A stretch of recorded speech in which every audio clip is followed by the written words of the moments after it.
Good evening. Allow me first to apologize for this interruption.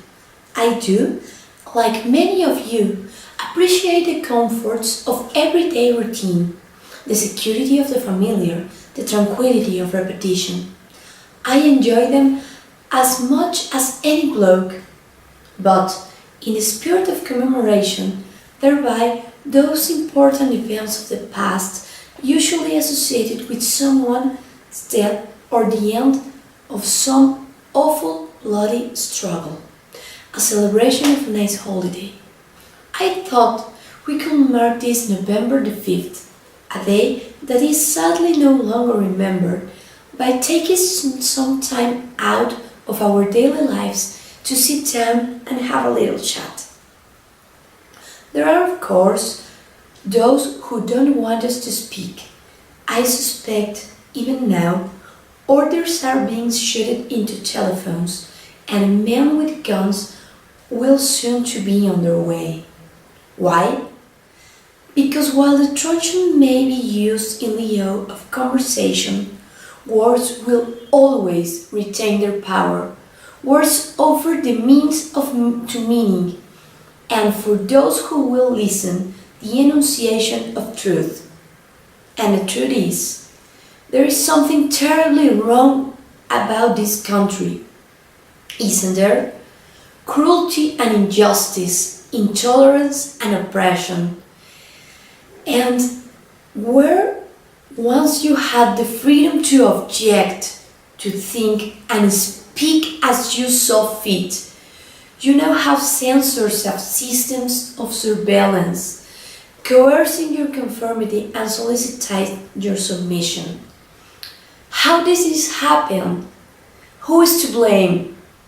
Well, certainly there are those more responsible than others, and they will be held accountable, but again, truth be told, if you're looking for the guilty, you need only to look into a mirror. I know why you did it. I know you were afraid. Who couldn't be? War, terror, disease. There were a myriad of problems which conspired to corrupt your reason and rob you out of your common sense. Fear got the best of you, and in your panic you turned to your leader. He promised you order, he promised you peace, and all he demanded in return was your silent, obedient consent. Last night I sought to end that silence, to remind this country of what it has forgotten.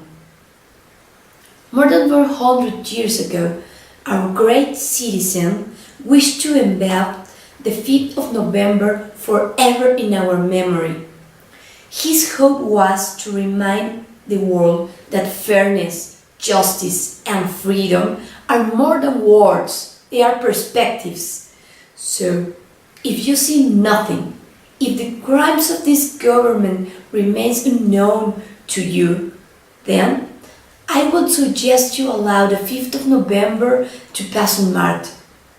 But if you see what I see, if you feel as I feel, and if you will seek as I seek, then I ask you to stand beside me 1 year from tonight, outside the gates of Parliament, and together we shall give them a 5th of November that shall never, ever be forgot.